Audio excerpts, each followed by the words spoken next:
Hey everyone, welcome to my channel ASP.NET Core, and today I'm going to show you my membership plan and my membership courses, and that is zero to hero courses and based on the real-time projects and scratch based projects. So start from beginning and to make it professional projects. Okay, so started from the .NET Core, and I have done minimum 2 to 3 projects in .NET Core. Okay, and now just started after that I started web API projects, REST API project, and just consumed this REST API in the Blazor, Angular, and as well as the React. So in .NET Core I have used Entity Framework Core and SQL Server. Okay, so lots of things actually pendings, and I will give you project based courses in just 800 rupees and $15. It is a full it is a uh, full stack development courses. Okay, I will give you. Okay, and how to get this deal and how to get this membership, it's a very easy step to do this. First of all, I want to show you which projects actually I have done in this membership right now. That is MVC core projects. You will get it freely, complete source code and the complete video tutorials. So MVC core projects is concert booking system with the fundamentals also. So fundamentals videos also give you, and MVC core projects like concert booking system, that is repository based on the repository pattern, student information system, that is clean architecture projects, student attendance management system, and link building projects. So these are the projects I have done in ASP.NET Core MVC, that is based on .NET 6 and 7, and now just after that I will give you Microsoft Blazor project, that is bookshop project, and now after that I will give you Angular project, that is also bookshop project. And you know that Blazor and Angular project actually consume the same API, so I will give you API projects as well as the fundamentals of the API. So you know guys, it's a amazing projects. Okay, in just 800 rupees. Just fill this full stack development form, that is your name, your email ID, your contact number, transaction reference ID, order ID, or the PayPal ID, and that is courses fee, that is 800 rupees for the Indian users and $15 for the other country user. So you can choose this Paytm QR code, or you know that for the 800 rupees for the Indian user, you can choose this QR code, and also you can choose the PayPal ID for other country user like US, UK, and Australia. So just pay $15, and also you can use my PayPal ID. Okay, that's fine. Now just after that you will find this link in your video description box. So must to check your video description box and fill this form and get the membership. In membership you will find a complete video tutorial of these projects, and like Angular, like API, like Blazor, like and all. Okay, so that's cool. Now just after that I will now after it I will show you how to crack this code. Okay, hello everyone, welcome to my channel ASP.NET Core, and you know that this is a microservice based project, and that is actually done in my membership, and I will give you the complete code of this project if you join this membership. Okay, and this is a gateway project, and these are the microservices like cart.api, identity, and product.api, and this is one my UI project. How to start it? You know that I will first of all I'm going to demonstrate this project first, and here we have these are the services. So first of all, these services actually received from the gateway. Okay, so what is the gateway? You know that a gateway is a communicator between the client and the services. So only gateway is responsible to accept the request and send the request to the proper API and services.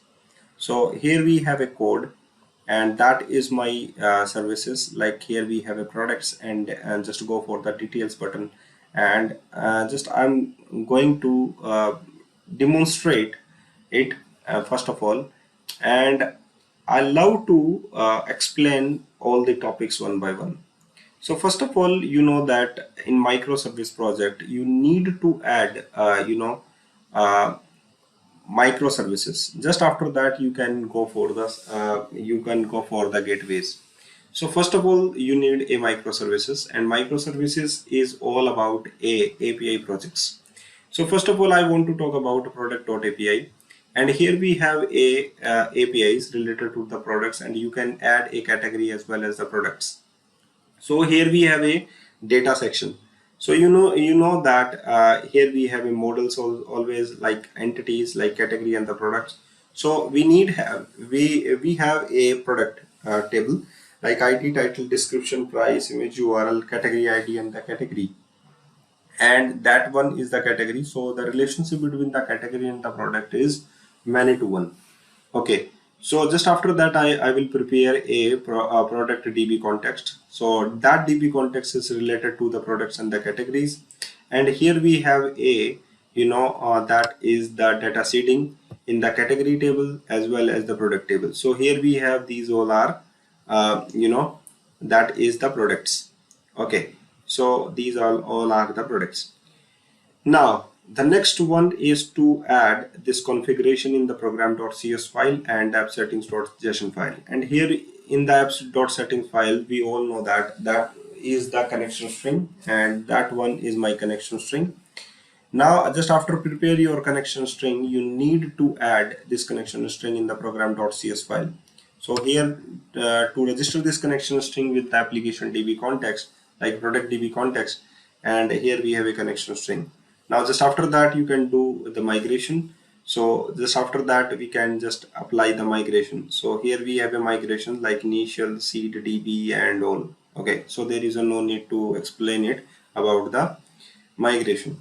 We all know that here we have a sections of the authentication and authorizations. So we need to add a authentication token. So each and every one who want to access the products, and if you want to modify the product, you have a credentials like admin credentials, and so all these all are the credentials. Just after that, we will consider about the credentials, but right now I'm going to focus on the services.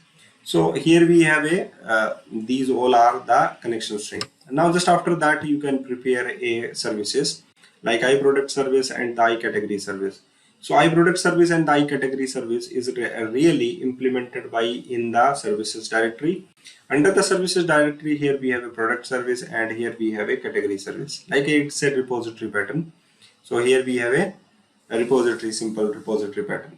So get all products, get product by ID, create, update product async, and delete product async. So similar like that, these all are the products related entities. I am mean to say that CRUD operations, which are performed on product as well as the categories. So everything is simple.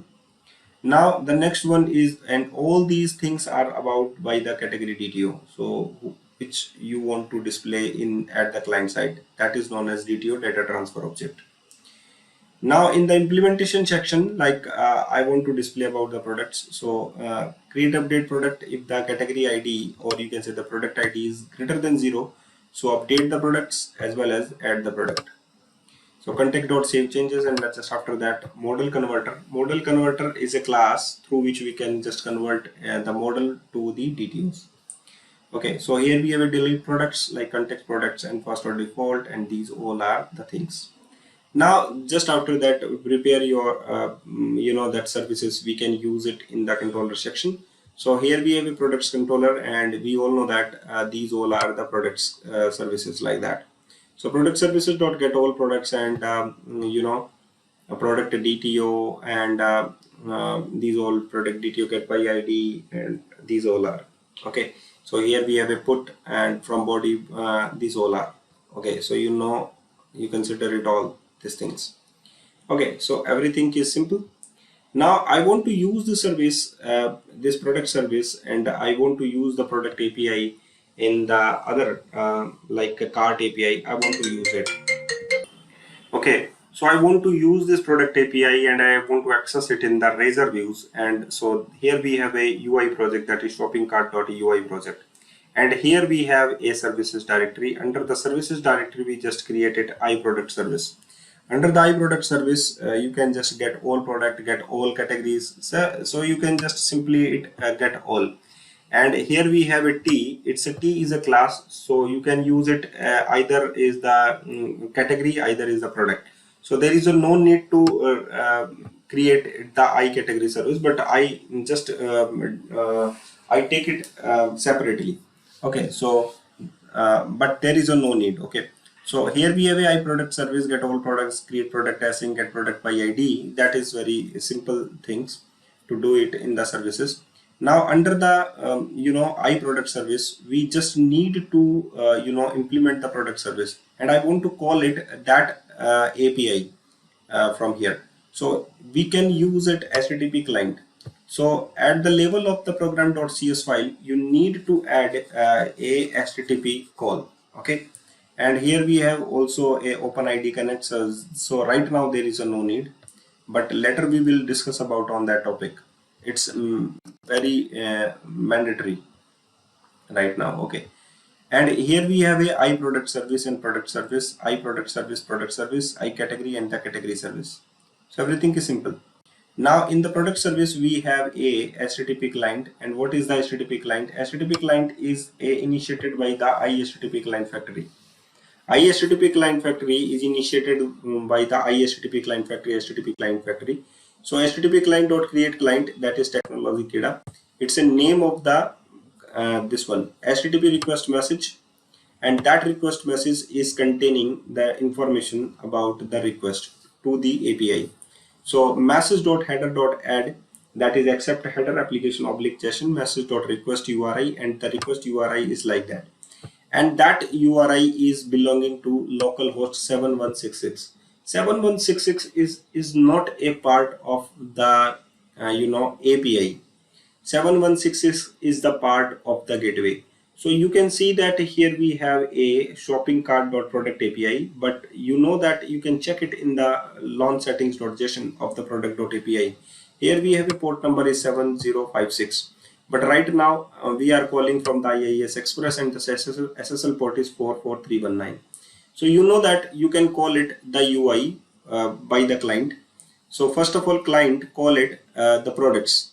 So if you if the call by the products controller, you just get it I product service and product service. So you just get it all the products, get all products, So if you just get it all the products, 7166 is what? 7166 is the port number of the gateway. So everybody actually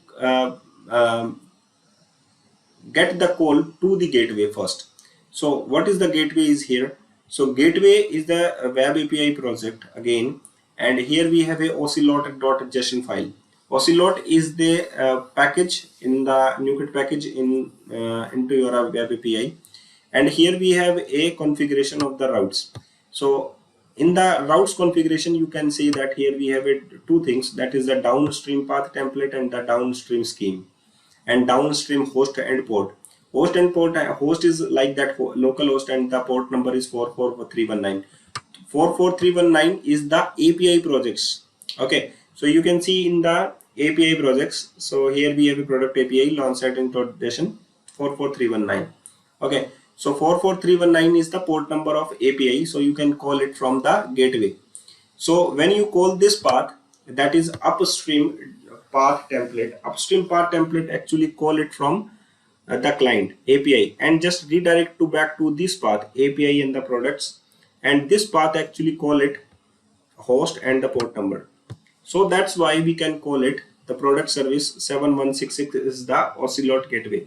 Okay, so API and the products, so that we can just display the all the data and response back to the API response. And here we have these are the simple method through which we can just call it. Okay, a response DDO JSON convert dot deserialize object of T and API content. Okay, so everything is simple, you know that. So here we have a microservice project, UI project, and the gateway project. So if you want to learn better from the e-commerce project, and if you want to create a